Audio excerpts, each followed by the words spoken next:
Selamat malam, salam sejahtera untuk kita semua. Bapak, Ibu, saudara-saudari, apa kabarnya? Semoga kita dalam keadaan baik dan tetap penuh semangat. Hari ini kita akan merenungkan firman Tuhan dengan tema hidup dalam rencana Tuhan.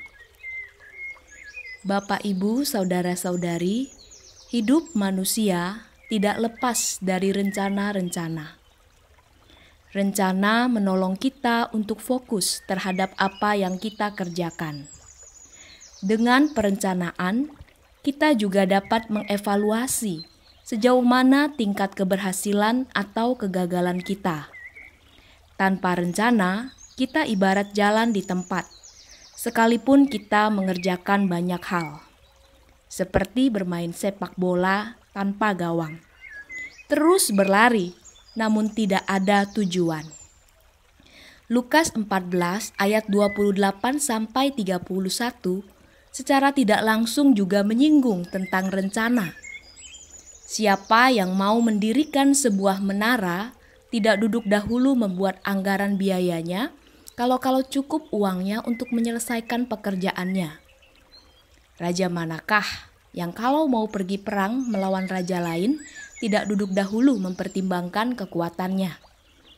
Karenanya perencanaan itu perlu demi pencapaian hasil yang lebih baik. Kehidupan kita pun tentu juga bersinggungan dengan banyak rencana. Bahkan kehidupan kita sebenarnya merupakan rangkaian rencana. Dari yang sangat sederhana atau rencana pendek, seperti akan berakhir pekan di mana minggu ini, akan pergi berlibur kemana saat Natal. Rencana yang sangat pendek, misalnya nanti malam saya rencana makan menu tertentu atau saya akan mengerjakan tugas-tugas saya untuk esok. Bahkan ada juga rencana panjang, seperti akan tinggal di mana saya setahun ke depan, akan bekerja seperti apa, akan menikah dengan siapa, bagaimana saya mengelola hidup saya. Bapak, Ibu, saudara-saudari, Yakobus 4 ayat 13 sampai 17 menyinggung adanya orang-orang yang menyusun rencana-rencana. Mereka pun berharap rencananya akan dapat berjalan dengan baik sesuai yang diharapkannya. Yakobus 4 ayat 13. Jadi sekarang, hai kamu yang berkata, hari ini atau besok kami berangkat ke kota Anu, dan di sana kami akan tinggal setahun dan berdagang serta mendapat untung. Kita melihat bahwa orang ini sedang menyusun rencana. Dalam rencana itu, ia ingin mendapatkan laba. Ini berarti ia sedang mengharapkan sesuatu atas rencana yang ia buat. Surat Yakobus tidak menilai rencana-rencana itu sebagai rencana yang positif. Ia mengkontraskan dengan pernyataan di Yakobus 4 ayat 15. Sebenarnya kamu harus berkata, jika Tuhan menghendakinya, kami akan hidup dan berbuat ini dan itu. Mengapa pernyataan pertama dianggap keliru? Bukankah di awal sudah dikatakan bahwa menyusun rencana-rencana merupakan langkah antisipasi yang sangat baik? Untuk melihat letak persoalannya, kita sandingkan dua pernyataan tadi. Pernyataan pertama berbunyi, hari ini atau besok kami berangkat ke kota Anu. Di sana kami akan tinggal setahun dan berdagang. Pernyataan kedua berbunyi, jika Tuhan menghendaki, kami akan begini dan begitu. Dari pernyataan pertama, kita melihat Di situ bahwa aku menjadi pusat dari segala perencanaan. Tuhan tidak dilibatkan di dalamnya.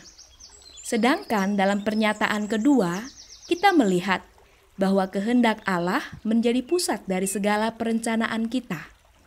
Itulah sebabnya dikatakan, jika Tuhan menghendakinya. Jadi, kesalahannya tidak terletak pada tindakan perencanaannya, tetapi pada subjek yang menjadi pusat rencana, aku atau Tuhan. Jika berpusat pada aku, maka Tuhan tidak dilibatkan, atau maksimal dilibatkan untuk mendukung yang ku rencanakan. Sebaliknya, jika berpusat pada Tuhan, maka aku akan belajar menaklukkan diri di bawah rencana-rencana Tuhan. Tentu, Bapak, Ibu, saudara-saudari masih ingat dong dengan doa Yesus di Taman Getsemani. Ia menjadikan Bapa sebagai pusat rencana. Itulah sebabnya, sekalipun Yesus punya kehendak beda, ia belajar menaklukkan diri di bawah rencana-rencana Tuhan. Orang yang menjadikan kehendak diri sebagai pusat segala perencanaan, dikatakan oleh firman bahwa orang yang seperti itu dapat jatuh pada tindakan memaksa Allah menuruti kehendak dirinya. Disinilah letak kesalahannya. Surat Yakobus mengkoreksi kekeliruan itu. Dia mengajak kita belajar menaklukkan diri pada rencana Allah. Kosuke Koyama, seorang teolog Jepang, dalam bukunya yang berjudul Tidak Ada Gagang pada Salib, ingin mengatakan hal yang serupa. Bisa juga dikalimatkan menjadi tidak ada handle atau pegangan pada salib. Bapak, Ibu, saudara-saudari, kita tahu ya bahwa pegangan adalah satu alat yang membuat kita mudah mengendalikan benda-benda yang ada di sekeliling kita.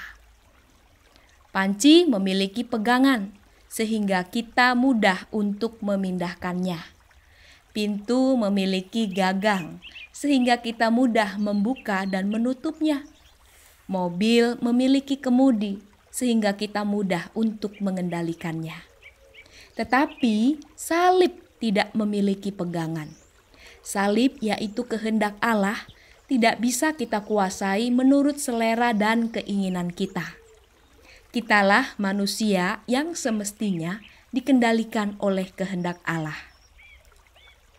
Demikian juga rencana-rencana kita tidak dapat digunakan untuk menguasai rencana Allah. Sebaliknya, kitalah yang harus menaklukkan rencana-rencana kita di bawah rencana-rencana Allah. Itulah sebabnya benar apa yang dikatakan oleh surat Yakobus tadi. Jangan kamu berkata, aku akan pergi ke kota Anu, tinggal di sana setahun untuk berdagang dan memperoleh laba. Sebaliknya katakan, jika Tuhan menghendakinya, aku akan berbuat ini dan itu. Banyak hal yang tidak pasti dengan kejadian-kejadian di depan kita. Satu-satunya yang pasti adalah ketidakpastian itu sendiri. Apa yang kita rencanakan hari ini belum tentu sesuai dengan apa yang kita harapkan di depan. Jika kita sudah belajar menaklukkan diri pada rencana Tuhan, itu berarti kita menyadari bahwa tidak setiap hal yang kita rencanakan pasti akan berhasil. Ketidakpastian itu justru membuat kita menjadi rendah hati dan semakin mengandalkan Tuhan dan rencananya dalam hidup kita. Ini tidak berarti bahwa rencana tidak lagi menjadi sesuatu yang penting. Kita juga tidak dapat berkata, buat apa berencana jika toh akhirnya kehendak itu ada di tangan Tuhan. Rencana tetap penting, bahkan sangat penting. Hanya saja ketika kita menyadari bahwa rencana Tuhan itu lebih besar dari rencana kita dan kita mesti belajar menaklukkan diri pada rencananya, maka kita diberikan kearifan dalam menyikapi baik kegagalan maupun keberhasilan kita. Ketika kita gagal, kita tidak mengutuki Tuhan. Ketika kita berhasil, kita tidak pongah, melainkan bersyukur kepada Tuhan. Semoga kita dimampukan oleh Tuhan untuk mengikuti rencananya. Tuhan Yesus memberkati kita. Mari berdoa. Bapa di dalam surga, Engkau Allah yang penuh kasih. Kami bersyukur karena kami dimiliki oleh Engkau. Engkau begitu baik dan setia dalam menyertai perjalanan hidup kami. Ya Bapa, banyak rencana-rencana dalam hidup kami yang sudah kami tetapkan untuk kami jalani. Ampuni kami ya Tuhan, jika kami seringkali mengutamakan rencana kami di atas rencana-Mu. Ampuni kami jika kami seringkali meragukan kebaikan-Mu atas kehidupan kami. Ajar kami supaya senantiasa bersyukur atas segala sesuatu yang telah dan terus Engkau berikan dalam hidup kami. Karena kami percaya bahwa Tuhan pasti memberikan yang terbaik dalam hidup kami. Dalam nama Tuhan Yesus, kami serahkan segala rencana kami. Amin.